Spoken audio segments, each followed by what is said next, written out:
자, 개념 26번 지수 방정식의 풀이 볼 건데, 얘들아, 이제 여기서 설명 들어봐. 지수 방정식의 풀이는 말 그대로 포커스가 여기야, 여기. 방정식의 풀이.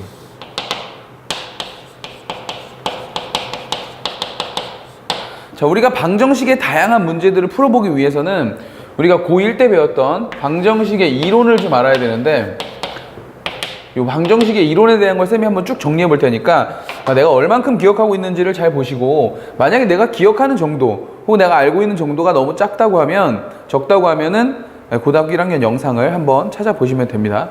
알겠죠? 자, 첫 번째. 자, 일단 방정식이라고 하면 근을 구할 줄 알아야 되죠? 그죠? 근을 구하는 방식은 뭐가 있어? 가장 기본적으로, 그렇지, 인수분해를 해서 우리가 방정식에서 근을 구하고, 인수분해가 안 되는 경우에는 근의 공식을 자 이용하기도 하죠. 자, 이거 알고 있지? 자, 두 번째.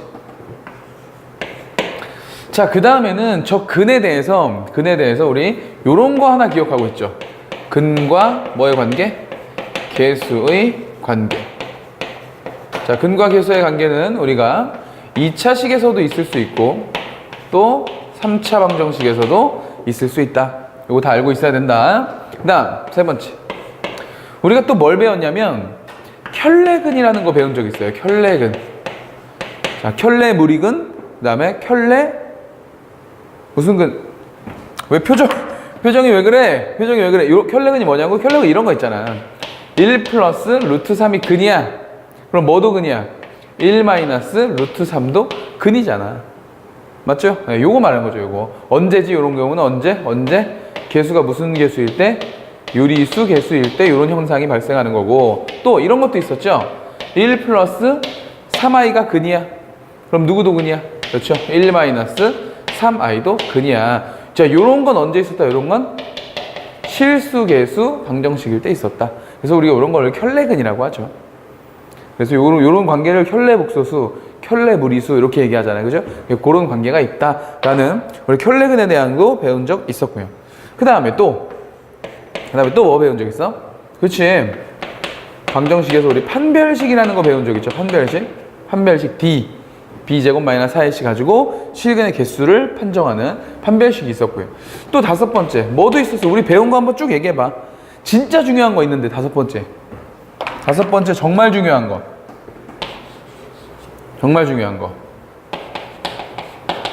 대수의 기하적 해석이라는 이름으로 자 우리가 고1 때 공부를 했었거든. 자, 이게 뭐냐면 대수의 기하적 해석은 분명히 문제는 방정식 문제야. 분명히 문제는 방정식 문제고 부등식 문제인데 얘를 식으로 풀지 않고 반드시 그래프로 풀어줘야 되는 유형들이 있어. 어떤 유형들이 있다? 크게 세 개 있죠. 첫 번째 뭐? 실근의 존재. 실근이 존재한다, 존재하지 않는다. 요거에 대한 거. 그 다음에 두 번째, 실근의 개수. 실근이 몇 개 존재한다. 그죠? 세 번째, 실근의 위치. 실근이 어디에 존재한다. 이렇게 해서 실근에 대한 요 세 가지 조건, 빅3거든, 빅3. 요 세 개에 대해서는 이 대수, 식을 기하적, 그래프적으로 해석을 해서 식으로 해결하지 않고 그래프로 해결한다라고 해서 우리가 고1 때 정리한 바 있다라는 얘기입니다. 자, 그 다음에요. 이거는 이제 우리가 지수 로그 함수에서도 좀 했었는데 치환이라는 수학적 테크닉도 우리가 공부한 바 있죠. 우리가 여기서 뭐 공부했었지? 치환은 항상 뭘 조심하자? 그렇죠. 범위를 조심하자. 이런 얘기를 했었죠. 자, 이게 우리가 앞으로 방정식 문제를 풀어가기 위해서 우리가 기억하고 있어야 되는 방정식에 대한 이론입니다.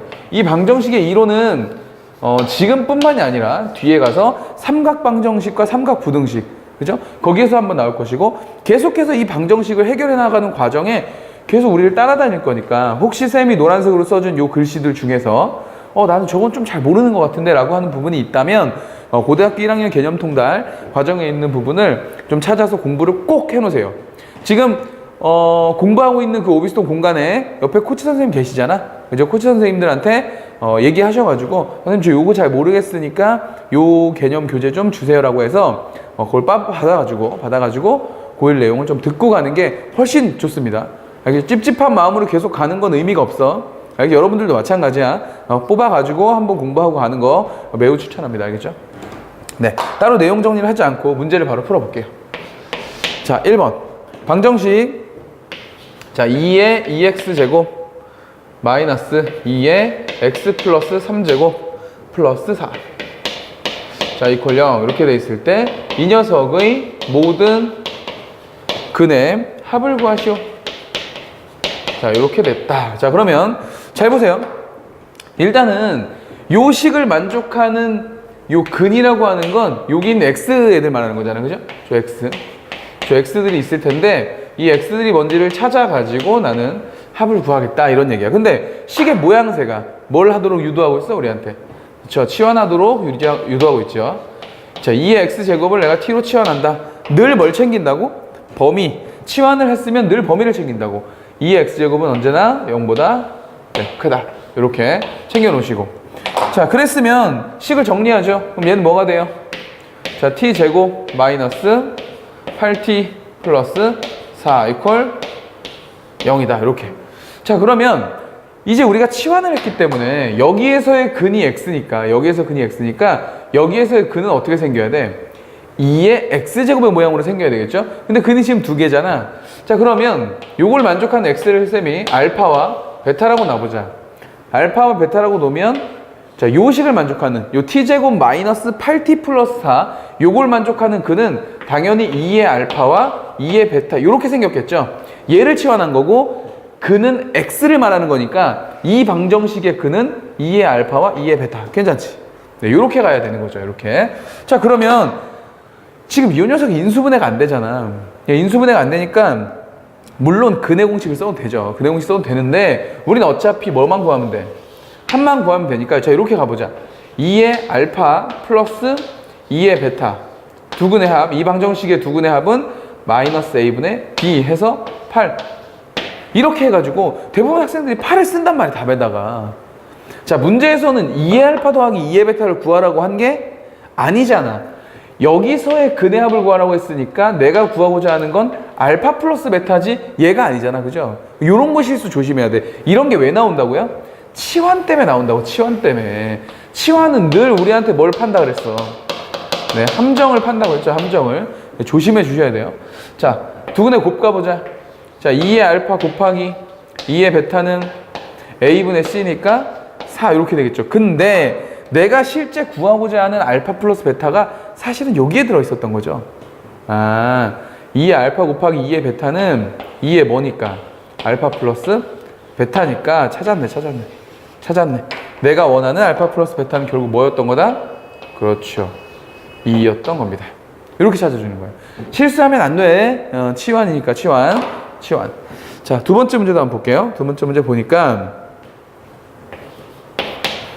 자, 6 곱하기 4의 x제곱 플러스 4의 마이너스 x제곱 이렇게 돼 있고 그 다음에 마이너스 23의 2의 x제곱 플러스 2의 마이너스 x제곱 이렇게 돼 있고 플러스 32. 자, 이렇게 되었고 여기서 모든 근의 합을 또 구하라고 했습니다. 자, 근데 얘도 보니까 합을 구하라고 했어. 자, 얘도 보니까 일단 치환이 하고 싶네. 그죠? 직관적으로. 그래서 여기서 얘 치환해야 되겠지? 자, 2의 x제곱 플러스 2의 마이너스 x제곱을 t로 치환하면 자, 이 녀석은 범위가 우리 어떻게 된다 그랬었어? 그렇지? 크거나 같다 2배, 2개 이렇게 된 거죠. 왜? 요거 무슨 관계라 그랬어? 역수관계. 앞에서 배웠어. 배운 거 자꾸 또 하려고 하면 안 돼. 알겠죠? 더 하지 않겠습니다. 기억이 안 나시는 분들은 앞에 거를 찾아보시고 여러분들이 작성한 개념카드 찾아보셔야 돼요. 쌤이 그 오비스통 우리 학생들도 그렇고 이제 메가스터디 학생들도 그렇고 쌤이 맨날 하는 얘기가 뭐야? 선행학습할 때 대충 한번 보고 돌아가서 한번 더 보고 이런 공부하면 안 된다고요. 중학생. 처음에 개념 공부를 할 때 이 개념을 퍼펙트하게 공부를 해줘야 그 다음에 공부를 할 때는 이걸 뛰어넘는 걸 공부해야지. 똑같은 걸 언제까지 보고 있을 겁니까? 한 번 보고 한 번 또 보고 시간이 그렇게 많아? 우리가 할 게 얼마나 많니? 과목 공부도 많지만 학교에서 해야 되는 활동도 많잖아. 그렇죠. 그 활동들 어떻게 할 거야? 자꾸 보면서 할 시간이 있어? 그럼 수능 준비는 또 언제 하고? 우리 시간 없잖아요. 그죠? 없는 시간 쪼개서 공부하고 해야 되는 거잖아. 그런 가장 좋은 방법은 그러니까 선생님 시간이 없으니까 빨리빨리 좀 진도를 나가. 그게 아니고 진도를 빨리 나가면 뭐해. 기억이 안 나면 어차피 다시 돌아올 텐데. 한번 공부할 때 정확하게 개념 공부할 때 개념 카드 잘 쓰고 해설지 하고 오답노트 하고 테스트 보고 기본서 풀고 문제집 풀고 계속 이런 방식이 뺑글뺑글 돌아서 여러분들이 따로 시간을 내지 않아도 다시 볼 시간이 없어도 제대로 공부만 해놓으면 된단 말이죠. 누적적 복습은 늘 뭘로 한다? 모의고사를 보면서 하면 되니까. 모의고사는 늘 전범이니까. 알겠어? 오비스통이 제시하는 방법 그대로 공부를 잘 따라오셔야 돼요. 나중에 후회하지 마시고. 자, 봐. 자, 보시면 어쨌든 요 녀석을 t로 치환했으니까 여기에 있는 4의 x제곱 더하기 4의 마이너스 x제곱. 저 녀석은 분명 앞에 있는 t를 제곱한 녀석일 거고, 요거를 제곱하면은 얘는 이 녀석의 제곱이 얘, 이 녀석의 제곱이 얘, 그 다음에 플러스 2ab가 있으니까 얘는 마이너스 2가 이렇게 있어줘야 이 녀석을 제곱해서 빼기 2를 해야 얘가 되는 거죠. 맞죠? 그럼 저거 한번 써봅시다. 자, 어떻게 되냐면, 자, 6 곱하기 t의 제곱 마이너스 2가 되고, 이렇게 마이너스 23t가 되고, 그 다음에 플러스 32가 되고, 이퀄 0. 요런 형태의 구조. 정리할게요. 자, 6t의 제곱 되고요. 마이너스 23t 되고, 이렇게 하면 마이너스 10인데, 여기에 32가 있으니까 플러스 20에서 이퀄 0이 된다. 자, 인수분해가 되는 것 같은데요. 3하고 2 있고, 그 다음에 5하고 4 있고, 이렇게. 그러면은 10이 안 되네. 바꿔줄까? 여기가 4하고 여기가 5. 이렇게 하면 되겠다. 그럼 15하고 8이 돼서 23. 괜찮죠? 부호는 마이너스. 자, 그래서 인수분해 해주면은 여기가 3t-4가 되고 여기는 2t-5가 되어서 이퀄 0이 되고요. 자, t는 3분의 4 또는 2분의 5가 되겠죠. 근데 구하고 보니까 이 t 값은 2보다 커야 된다며. 2보다 크거나 같아야 되니까 일단 얘가 안 되는 거죠. 얘만 되는 거였구만. 얘만. 됐습니다. 자, 우리 값 구한 거 아니야, 아직?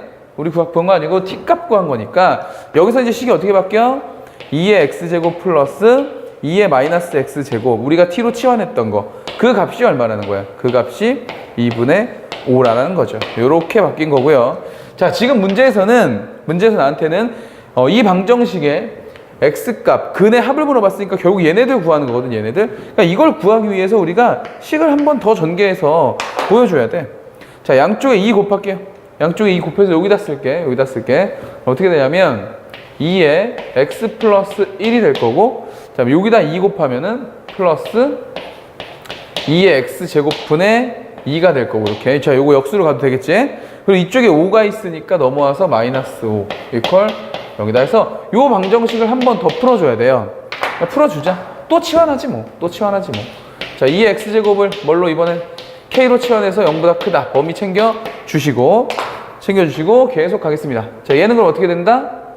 자, 2 곱하기 k, 요거 2 있으니까 얘는 플러스 얼마? k분의 2 그리고 마이너스 5 이퀄 0. 양쪽에 k 곱하자. 그럼 얘는 2k의 제곱, 여기 k 곱해서 마이너스 5k 그리고 플러스 2 이퀄 0 이렇게 된다 이거죠. 자, 여기서 다시 질문. 이 방정식의 근은 x가 아니야. 2의 x지. 그러니까 우리가 원래 구하려고 했던 요 방정식의 근을 알파와 베타라고 논다면 이 방정식, k에 대한 방정식, 이 방정식의 근은 뭐였던 거죠? 2의 알파와 2의 베타였던 거지. 근데 문제에서 나한테 원했던 건 뭐였어? 합이니까 알파 플러스 베타를 원한 거잖아. 요거 잘 들어야죠. 알파 플러스 베타를 원한 거야.